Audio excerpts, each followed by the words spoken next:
गुरुजी यहाँ बैठे हुए हैं, मणिकांत साहब, उनके लिए मेरी ढेर सारी शुभकामनाएं, नमस्कार।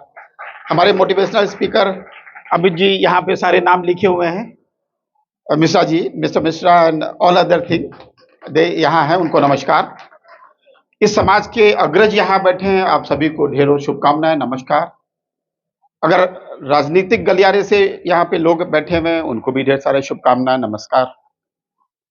वो सभी भाई जिन लोगों ने मिलके ये प्रयास किया और इस कार्यक्रम को सफल बनाने के लिए अपनी ऊर्जा दी, चाहे वो धन से दी हो, अपने लेबर से दी हो, उन सभी को नमस्कार, ढेरों शुभकामनाएं। ये टेक्निकल कमिटी के लोग बैठे हैं जो ऑडियो विजुअल देख रहे हैं, या मीडिया के बंधु हमारे, उन सभी को ढेर सारी शुभकामनाएं। बच्चों के साथ उनके अभिभावक आए हैं, उनको ढेर सारी शुभकामनाएं, नमस्कार। और बच्चों को मेरा अभिनंदन, नमस्कार। पहले तो मेरा टाइटल आपने देख लिया, साकेत कुशवाहा, और आपने ये मौर्यवंशी स्टेज भी देख लिया। ये बात मैं इसलिए कह रहा हूं कि आज के दौर में समाज ये सोचता है कि हमको पीछे किया जा रहा है या हम पीछे रह गए। तो पहले ये भावना निकालनी होगी हम सभी को मन में कि कोई किसी को पीछे नहीं कर रहा है, कोई किसी की लेग पुलिंग नहीं कर रहा है, कोई किसी को धकेल नहीं रहा है। हम अपने उत्थान और पतन के स्वयं जिम्मेदार हैं।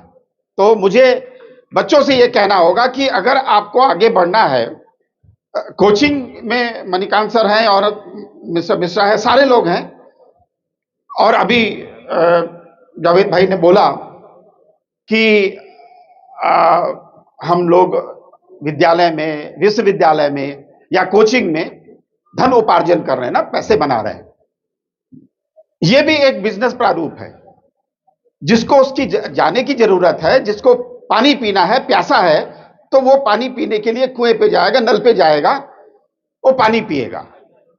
तो ऐसे हम सभी के बीच में ऐसे विद्यार्थी भी हैं जिनको वहां जाने की आवश्यकता है, और ऐसे विद्यार्थी भी हैं जिनको वहां जाने की आवश्यकता नहीं है, वहां जाए बगैर भी काम हो जाएगा। तो वो कैसे करें, हम आज उसकी चर्चा करेंगे। अभिभावकों से जो चर्चा मुझे करनी है वो ये है कि वैसे तो मेरे अभिभावक सक्षम थे, मतलब इसलिए सक्षम मैं कह रहा हूं कि पिताजी उस समय लेक्चरार थे। ये वाकया मेरे जन्म से पहले का है। वो आईटी कानपुर में लेक्चरार थे और डीवी कॉलेज में पढ़े थे कानपुर के। और वैसे हमारा पारिवारिक पेशा क्या है? कृषि है, खेती है। और आप जानते हैं कि जो मेरा टाइटल है उससे हमें सब्जी पैदा करने की सबसे अच्छी शिक्षा मिलती है, और मेरा विषय भी कृषि है। तो कृषि जो अन्नदाता होता है वो किसी से कम नहीं है। पहली बात तो ये मानना है कि अगर कोई ये सोचे कि मैं किसान हूं और किसान होकर मैं गरीब हूं या नीचे तबके का हूं या हमें कोई पूछता नहीं है, वो गलत भावना है। हम अन्नदाता हैं और अन्नदाता की सभी को आवश्यकता होती है। इस विचार के साथ हमें आगे बढ़ना है। लेकिन व्यक्ति सक्षम हो और सक्षम होने के बाद भी वो 2 रुपए फीस ना दे पाए, कहानी यहां से शुरू होती है। जिस समय मैं पढ़ रहा था, 1969 या 1970 के दशक की बात है, 1970 में सिर्फ 2 रुपए मेरे पिताजी स्कूल को नहीं दे पाए। मैं इसलिए बता रहा हूं कि बच्चों को भी यह सुनने की आवश्यकता है और अभिभावकों को भी सुनने की आवश्यकता है कि 2 रुपए में क्या हो सकता है और क्या नहीं हो सकता है। आज शायद वो 2000 रुपए की बात करते हो।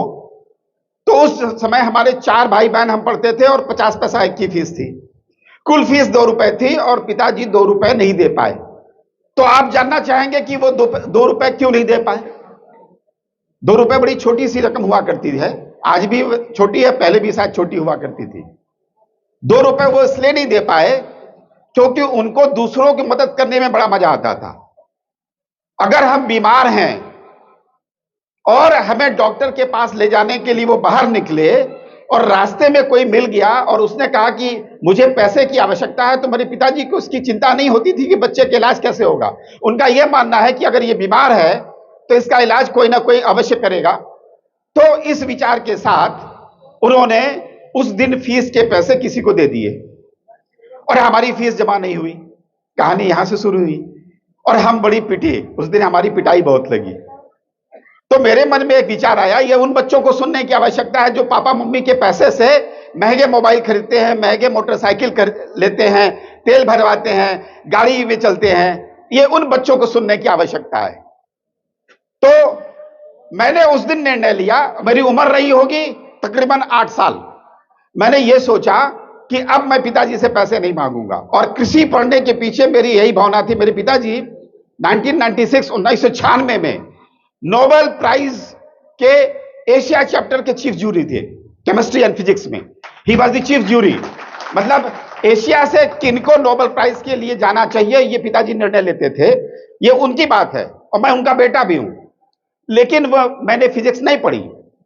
कहने का तात्पर्य यह हुआ कि किसी भी बच्चे को इस बात का सबसे पहला एहसास होना चाहिए कि मेरे माता पिता मेरी मदद तो करना चाहते हैं, लेकिन किन्हीं कारणों से अगर वो हमारी फीस नहीं दे पाए, या वो मेरी लालसा या मेरी इच्छाओं को पूरा नहीं कर पाए, तो माता पिता को घूम के जो हम उलाहना देते हैं वो नहीं देना चाहिए। ये बच्चों को सबसे पहली सीख मिलनी चाहिए, और अभिभावकों को भी ये सीख मिलनी चाहिए कि बच्चों को हर जरूरत को पूरा करने की आवश्यकता नहीं है। ये पहला प्रथम नियम है जिंदगी का।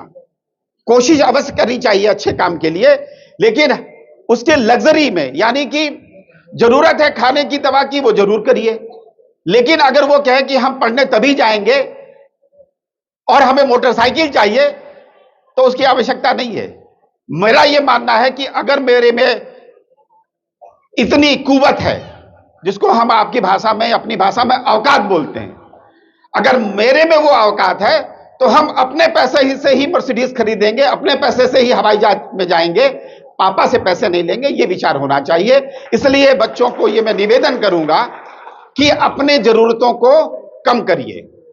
कम जरूरतों में ज्यादा विकास होता है। ये मेरा टेस्टेड फार्मूला है, ये मेरा जाना पहचाना फार्मूला है। अब आते हैं बातचीत के उस दौर पे कि हम कैरियर कैसे बनाएं। मेरा ये मानना है कि सबसे सरल तरीका कैरियर बनाने का ये है कि जिस दिन जो आपको पढ़ाया जाए वो ठीक से आप पढ़ लें। अगर अध्यापकों से मुझे निवेदन करना है तो मैं सिर्फ इतना कहूंगा कि जितनी जिम्मेदारी है, और ये बात मुझे किसने कही थी, ये बात मुझे 2016 में अपने देश के राष्ट्रपति श्री कोविंद साहब ने कही थी। उन्होंने मुझे राजभवन में मिलने के लिए बुलाया। वो गवर्नर थे बिहार के, और मैं वाइस चांसलर था दरभंगा यूनिवर्सिटी का। तो उन्होंने एक खास कारण से मुझे मिलने बुलाया, और बातों के दौरान सर मोटिवेट बहुत करते थे। वो उनके जो जमीनी जुड़ाव का नतीजा ये है कि चाहे वो महामहिम देश के बन गए, और उससे अध्यापक मिलने जाता था तो वो खड़े होकर नमस्ते करते थे। ऐसा राष्ट्रपति बहुत कम मिलता है।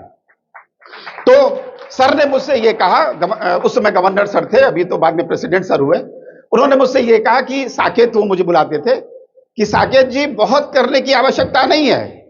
विद्यार्थियों में सिर्फ ये पैदा करिए कि जो उनको बताया जा रहा है उस दिन वो पूरी तरीके से पढ़ें, और अध्यापकों से सिर्फ इतना निवेदन करिए कि जो उनको पढ़ाना है, जो उनको करना है उस दिन, चाहे वो 1 घंटे पढ़ाना हो, लेकिन 1 घंटे वो लगन से पढ़ाएं।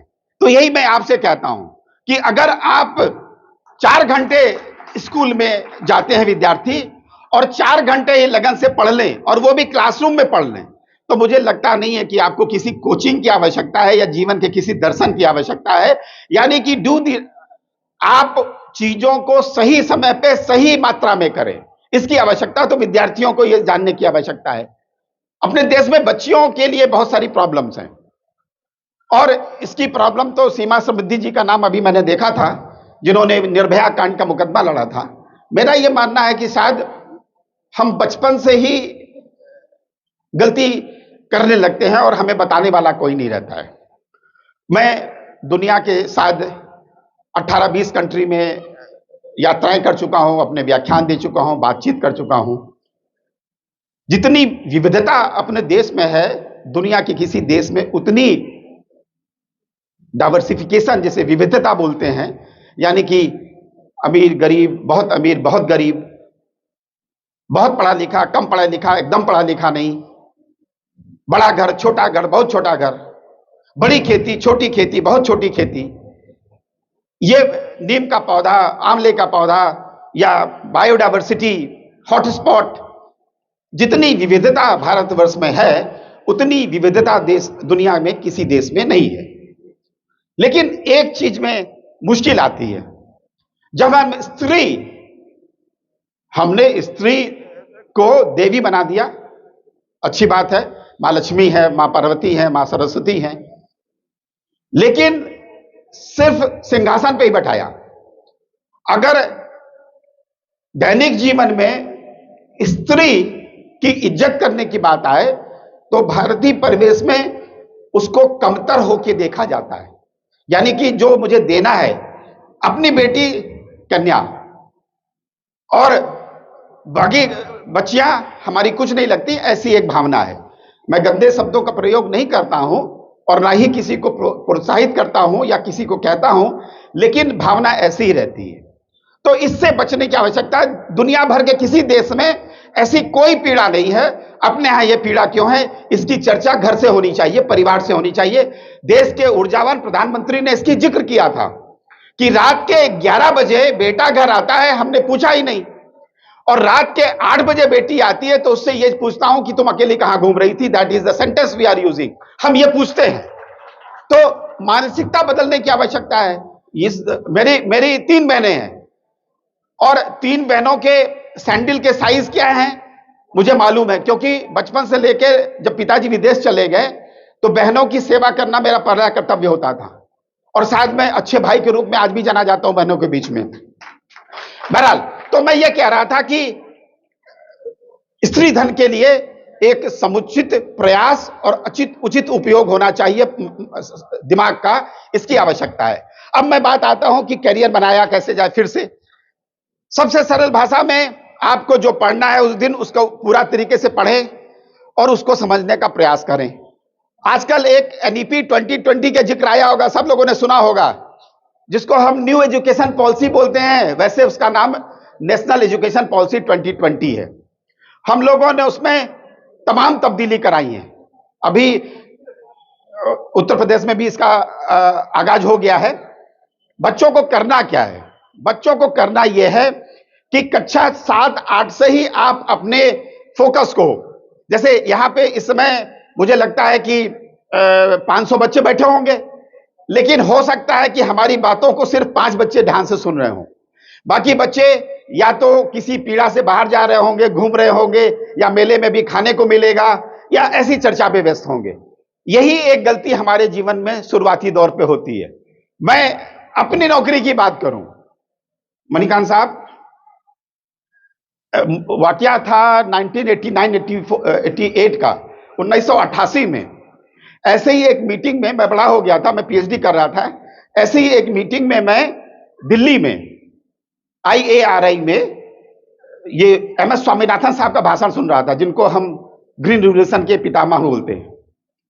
और उनके भाषण से जो मैंने सुना, जब मैं इंटरव्यू देने गया तो मेरा इंटरव्यू वही ले रहे थे, और मैंने बिना उनका नाम लिए उनकी सारी बातों को उस मीटिंग में जो मैंने सुनी थी वो हूबहू दोहरा दी कि भारतवर्ष में खेती ऐसे होनी चाहिए। उसका नतीजा यह हुआ कि उन्होंने मुझसे यह पूछा कि जो बातें मैंने कही हैं वो बातें मैंने कहां पढ़ी हैं। तो मैंने कहा कि प्रोफेसर MS स्वामीनाथन से मैंने सुनी है। तो उन्होंने मुझसे कहा कि आपने कहां सुनी है? ये बच्चों के लिए है ध्यान से सुनने की, कि मालूम नहीं है कि 5 साल बाद या 10 साल बाद आप कहां होगे, मैं कहां बैठा हूंगा।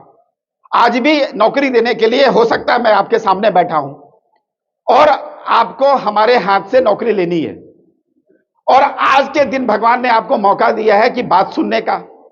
आपके पास सबसे सरल उपाय है कि मेरी कही हुई बातों को मेरे मुंह पे आप बताएं, और आप ये भी बताएं कि ये बातें आपने कहां सुनी है।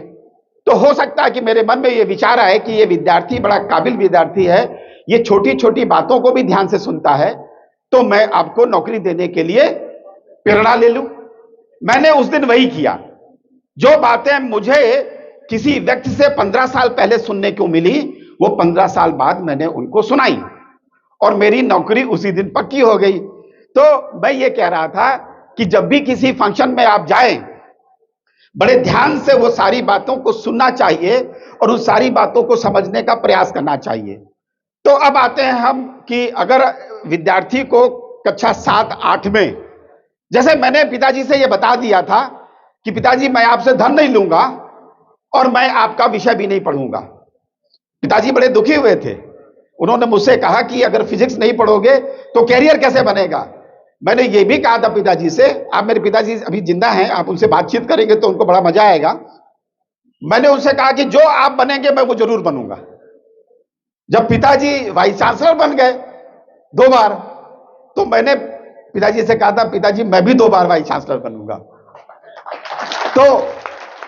तो मैं 2 बार वाइस चांसलर बन गया। वो 2 बार स्टेट यूनिवर्सिटी के वाइस चांसलर रहे, जैसे आपके यहां वीर बहादुर सिंह यूनिवर्सिटी है, लखनऊ यूनिवर्सिटी है, ऐसी यूनिवर्सिटीज को स्टेट यूनिवर्सिटी बोलते हैं। अपने देश में 1000 विश्वविद्यालय हैं और हमारी यूनिवर्सिटी जैसे 45 विश्वविद्यालय हैं। जिस जगह से मैं आता हूं देश भर में सिर्फ 45 विश्वविद्यालय वैसे हैं, मैं उसमें से एक से आता हूं। तो मैंने पिताजी से, तो पिताजी अभी हंसते हैं कि बेटा उस दिन तुमने गलत बोल दिया था कि 2 ही के बनोगे, 3 बोल दिए होते कि तीसरा भी मिल जाता मुझे। बहरहाल तो क्लास 7th में मैंने निर्णय लिया था मुझे क्या करना है, और यह बहुत कठिन निर्णय नहीं है, यह सिर्फ आपके सोच का नतीजा है। तो विद्यार्थी को क्लास 6, 7, 8 में ही अपने विषय में सोचना चाहिए कि मुझे क्या बनना है। वो उम्र ऐसी होती है कि अभी मणिकांत सर को देखोगे, उनके साथ बाउंसर वहां खड़े हैं 3, उधर देखो भाई सब लोग, तो आपको लगेगा कि मुझे ऐसा पद चाहिए कि बाउंसर मेरे साथ चले। आपको ऐसा भी लग सकता है जावेद साहब जैसा कि मुझे डांस करने आना चाहिए। आपको ऐसा भी लग सकता है कि डिस्ट्रिक्ट मजिस्ट्रेट आपके सामने बैठा है तो आपको वैसा बनना चाहिए, ऐसा होता है ना। तो जावेद साहब यहां बैठे जितने बच्चे हैं उनके मन में एक विचार आता होगा कि मुझे इस जिले का कलेक्टर बनना है। कितने बच्चे ऐसा सोचते हैं कि मुझे कलेक्टर बनना है? हाथ उठाओ।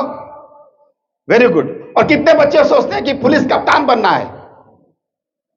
अच्छा, कितने बच्चे सोचते हैं कि मुझे किसान बनना है? एक बच्चे ने, हाँ खड़ा हो जा बेटा तुम।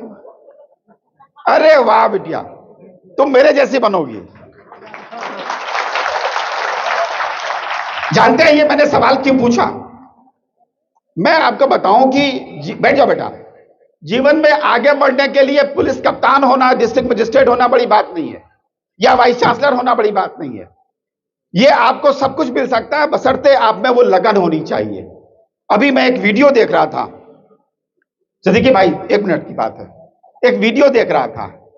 उसमें वीडियो में जैसे ये गमला है, मिट्टी के गमले में एक पौधा लगा था और उसमें एक छिपकली मरी हुई थी। ध्यान से सुनिएगा। तो उस छिपकली को चींटियां ले जा रही थी अपने घर की तरफ, और गमले में, आप गमला समझते हैं ना, पॉट में इस तरीके से बेंड था, यानी कि छिपकली को अगर 500 वो चींटियां उसको लेके जा रही हैं, यहां तक तो ले आएंगी, लेकिन यहां कैसे लाएंगी, ये अभी कभी आपने सोचा है? उस वीडियो में मैंने ये देखा कि कम से कम 1000 चींटियां 20 ग्राम की मरी हुई छिपकली को गमले से उतार के कैसे आएंगी। और वीडियो लेने वाले ने जब वो छिपकली यहां लटक गई तो जोर से चिल्लाया ओ, कि अब वो गिर जाएगी, लेकिन चींटियों ने उसको फिर संभाला और उतार दिया। कहने का मतलब यह हुआ, आपको यह वीडियो का जिक्र इसलिए कह रहा हूं कि समाज निर्माण के लिए परिवार और समाज की आवश्यकता होती है। हम गांव में कर क्या रहे हैं? हम गांव में नाली खोदने के लिए सर फोड़ रहे हैं, गांव में दूसरे की खेत में 1 फुट जमीन मिल जाए उसके लिए हत्याएं कर रहे हैं।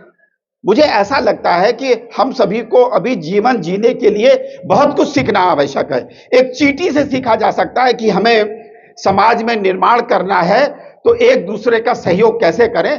तो सबसे पहले अभिभावक आपस में, भाई बंटवारे हो रहे हैं, आप सभी जानते हैं बंटवारे हो रहे हैं, और मैं जब भी किसी स्टेज पे आता हूं तो यह बात जरूर बोलता हूं कि माताएं इस बात को ध्यान से सुनेंगी कि वो भगवान से ऐसी प्रार्थना ना करें कि मेरी बेटी उस घर में जाए जहां पे सिर्फ एक लड़का हो, ऐसी भगवान से मन्नत ना मांगिए।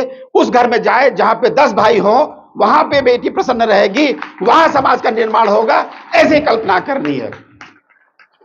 बच्चों को अगर टीचर बनना है तो प्रयास ये करना है, जैसे हम आपको टीचर बनने के लिए इंटरव्यू में कैसे बुलाते हैं, सबसे पहले हम आपको कितने फर्स्ट क्लास है उसमें आपको नंबर देते हैं। अगर आपका 10th क्लास में फर्स्ट क्लास है तो आपको कुछ नंबर मिलेंगे, इंटरमीडिएट में फर्स्ट क्लास है कुछ नंबर मिलेंगे, आपका यूजी जिसको बोलते हैं बीए, बीएससी, बीकॉम उसमें फर्स्ट क्लास है तो नंबर मिलेंगे, फिर आपका मास्टर्स, एमएससी, एमए, एमकॉम है तो नंबर मिलेंगे, आपने नेट किया है तो नंबर मिलेंगे। यानी कि बच्चे को प्रयास ये करना है कि जैसे तैसे पास नहीं होना है। इसीलिए मैंने आपसे कहा कि पढ़ने के लिए सुबह से शाम तक मेहनत करनी है और ईमानदारी से पढ़नी है, क्योंकि अगर वहां मार्क्स गड़बड़ हैं तो आपको इंटरव्यू में नहीं बुलाया जाएगा। सिविल सर्विस में तो आपको बुला लिया जाएगा, लेकिन वहां भी आपसे बातचीत होगी तो पहला सवाल यही होगा कि बेटा आपका 10th क्लास में नंबर कम था क्यों, पहला सवाल यह होगा। आप उससे यह बोल सकते हैं कि परिवार में दिक्कत थी, हम पढ़ने नहीं जा पाए, ध्यान नहीं दिया, लेकिन इससे आपको नंबर नहीं मिलते हैं। मेरा यह मानना है कि कष्ट तो सबको होता है। अभी जावेद जी ने कहा कि उम्र हो रही है, और आपको यहां पे मैं वाइस चांसलर दिखाई देता हूं जिसको जिले का कलेक्टर सर बोलता है और बैठता नहीं जब तक हम ना बोलें कि बैठो। ये हासिल है, लेकिन ये हासिल करने के लिए मुझे 84 बार इंटरव्यू देना पड़ा। कितने बार? 84 बार। और मैं पास कितने बार हुआ? 3 बार। यानी कि फेल कितनी बार हुआ?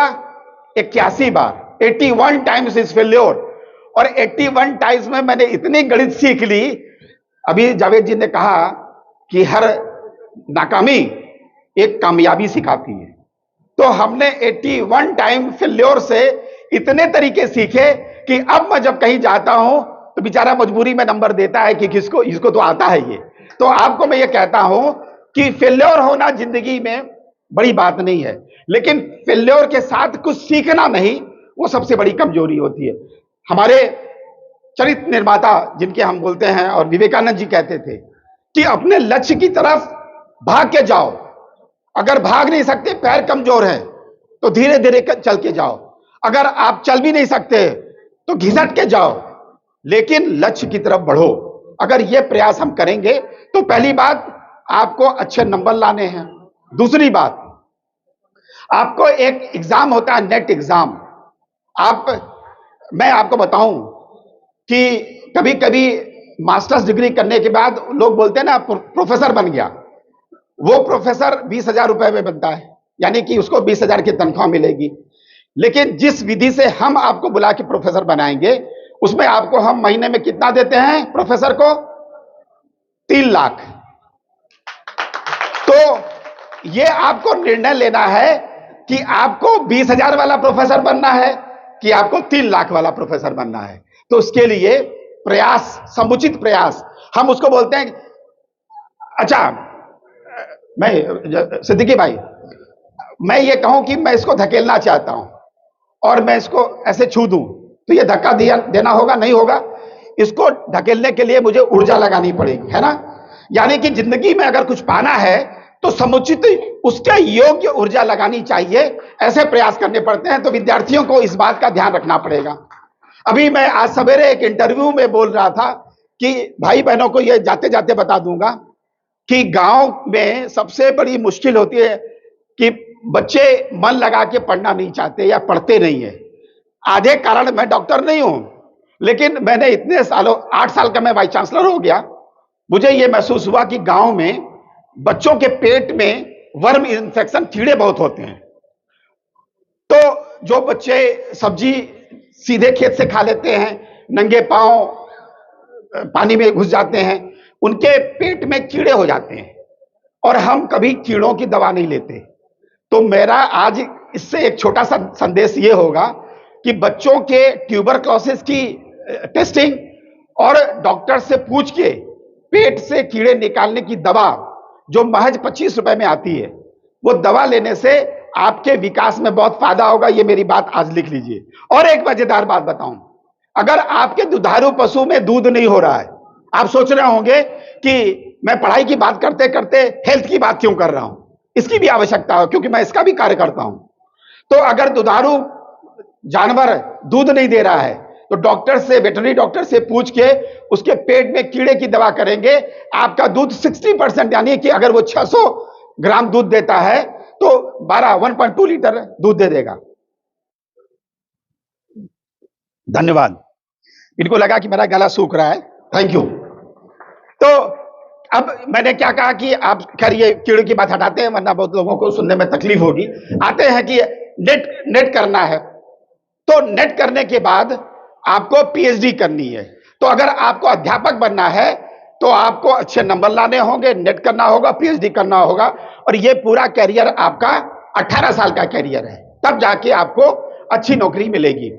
लेकिन अंडर ग्रेजुएट यानी कि ये बच्चे बीए, बीएससी, बीकॉम की डिग्री लेने के बाद क्या कर सकते हैं? आप बीएससी, बीकॉम, बीए की डिग्री लाने के बाद आप सिविल सर्विस में आ सकते हैं, आप बैंकिंग में आ सकते हैं, तो यानी कि उसमें भी अपार, पुलिस में आ सकते हैं, फॉरेस्ट ऑफिसर बन सकते हैं।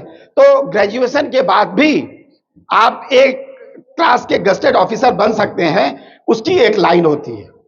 सभी व्यक्ति, मैंने कहा ना, मणिकांत सर, मैं मणिकांत सर नहीं बन सकता हूं, और मणिकांत सर मुझे भी कॉपी नहीं करना चाहेंगे, उनकी अपनी जिंदगी है। जावेद साहब मुझे कॉपी नहीं करना चाहेंगे और मैं जावेद साहब की कॉपी नहीं करना चाहूंगा। मैं अमित की कॉपी नहीं करना चाहूंगा, अमित मेरी कॉपी नहीं करना चाहेगा।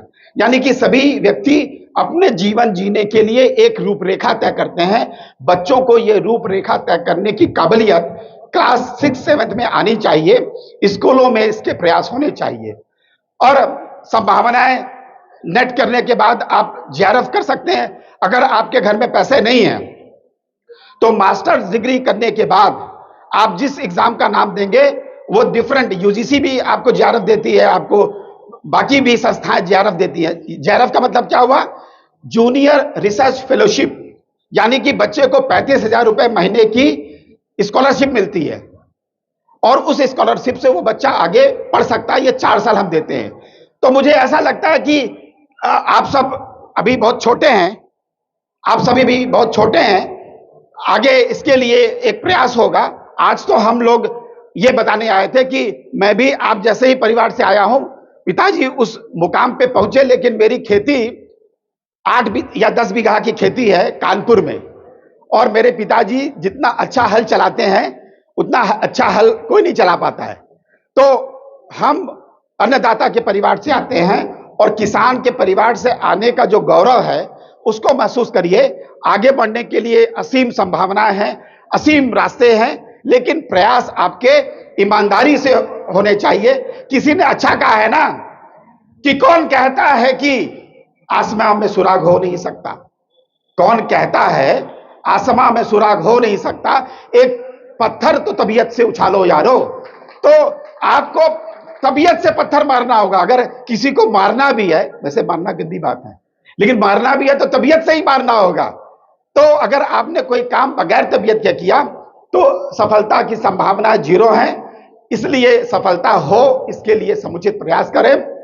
मैं आपकी तरफ से, अभी जावेद भाई साहब ने कहा था कि हाउ इज जोश, बोला था ना, ये उरी पिक्चर में सैनिकों का उत्साह बढ़ाने के लिए था, और इसका उत्तर है हाई सर। तो जब उन्होंने पूछा तो आपने बड़े धीरे से बोला हाई सर, रोते रोते। अभी मेरे पूछने का स्टाइल सोचो, हाउ जोश, हाउ जोश, हाउ जोश। अभी एक बार जरा भारत माता की जय बोल दो तो, भारत माता की, भारत माता की, भारत माता की, वंदे वंदे वंदे। आप अखंड भारत के पुत्र पुत्रियां हैं, इसका ध्यान रखिए। धन्यवाद।